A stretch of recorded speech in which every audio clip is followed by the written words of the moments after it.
Okay, so it's a big move today on Matif wheat. Not super surprising given the events in the Black Sea. So the question, the most common question actually is not, how far up can it go, but it's more a question of, is this a good time to sell? Now, my instinct is to say yes, for no other reason. At 230, we're up 25 euros a ton versus where we were just 2 weeks ago, or 3 weeks ago. So, that sort of a 25 euro per ton move would be sustained if this was like wheat disappearing from the balance sheets because of drought and weather issues, and the wheat's literally not going to be there for this season. That's not the case this year. This year, the wheat is physically there. There's just an impediment to getting it to the market. So the funds are going to love this. They're going to pile into it. So their first job was to cover their short. The next job is to build a long position. So they can push this along. And in terms of a long, what does that look like? December Matif contract highs. We traded 240, 250 for this position roughly this time last year, or just before this time last year. So, we can get back to 240s and we're still only retesting the contract highs. So couldn't bet against it. Now, that said, as quick as this thing goes up, I'm pretty confident it's going to come back down in the other direction.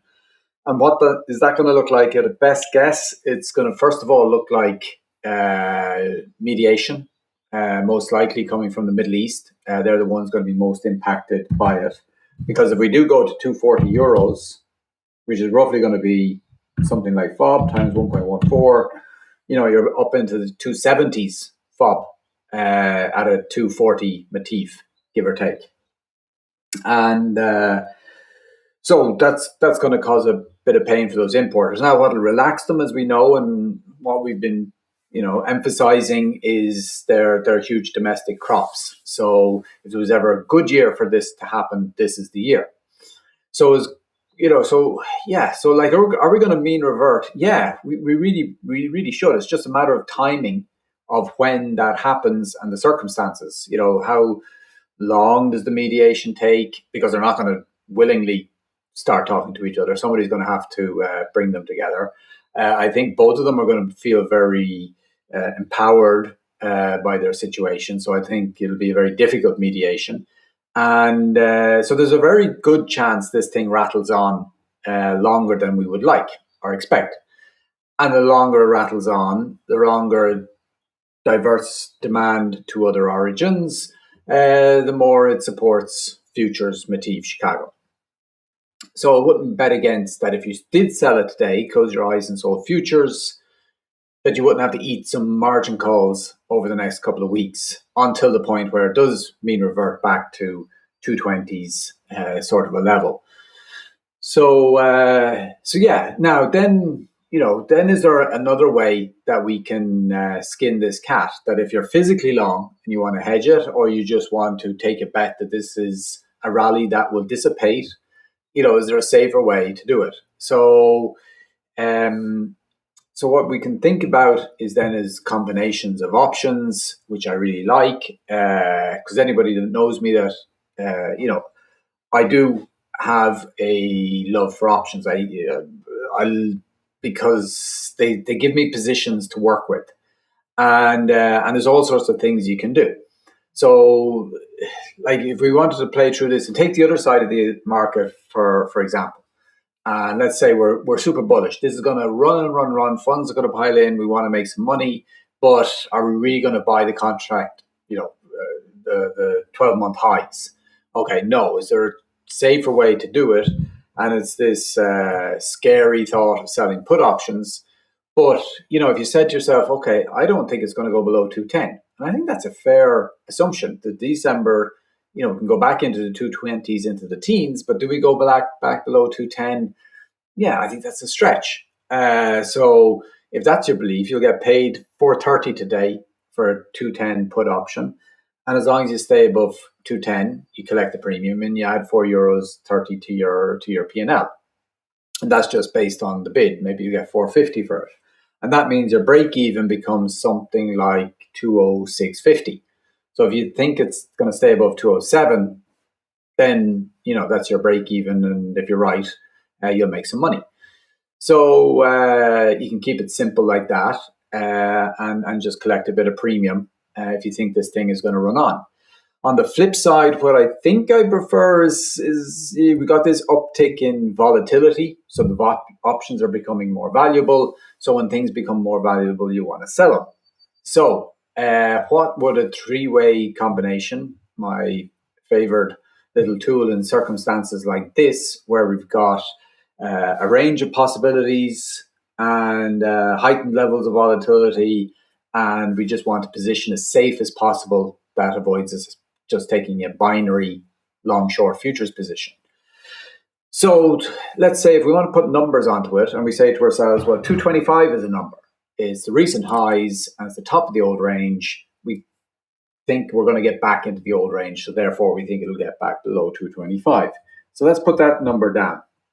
And we said already we don't think 210 is getting below 210 is achievable. So let's put that number down as well, 210. Now the contract highs all the way back now on very low volumes, but the contract highs were nevertheless around the 240 level. So let's go with something like 245 as a new number, because at 245 times 1.14, then you're at 280 FOB, and that's going to cause a lot of pain for the destination markets, especially with rising freight. So if it's 280 FOB, then it's kind of like probably something like, it's going to be over $300 CNF to some destination in the region, and that's a very high price point. Okay, so we've got kind of numbers here to work with. So if we're going to change them into a future, or sorry, an options train of thought, let's see what the 220 put options are. Sorry, 225 put options.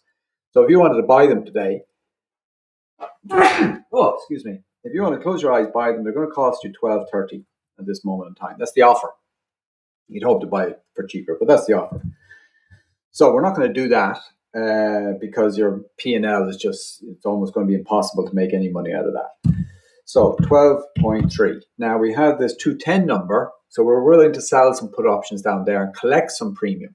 So the bid is 430. So we're going to take from that 430. We end up with an €8 net cost of those two things. Okay, again, we're not going to pay €8 because your P&L possibilities are going to be almost nothing with that. So, and then we got the 245 number. What do we get paid for that? We're going to get paid at the moment 1040. Okay, so that means we're going to get paid net of all of those €2.40 per ton. And you'd hope that if you have a good market maker, good options clearer, broker, whatever, that they'll do something better than that. And that's rounded to 3. Okay, so you get paid €3 a ton if you were to do those combinations of options. Now, if we were to do that, then basically we need to work our way through the P&Ls between now and expiration of the options, which is going to be the middle of November for the December futures. So we can move our chart a little bit here, and we can give ourselves the end point, and I'm going to stick a vertical line here if I can, and I'm going to do this, and I think it's the 15th of November. Where are we on that? Tick, tick, tick, tick, tick, tick, tick, tick, there, roughly, okay? And why did that line not pop up? Let's try it again.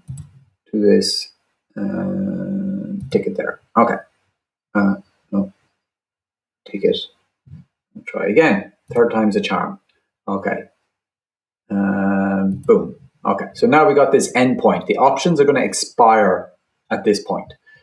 Now, at expiration, we're going to have a few permutations building out of this portfolio of options that we trade. Now, let's see if we can change colors here.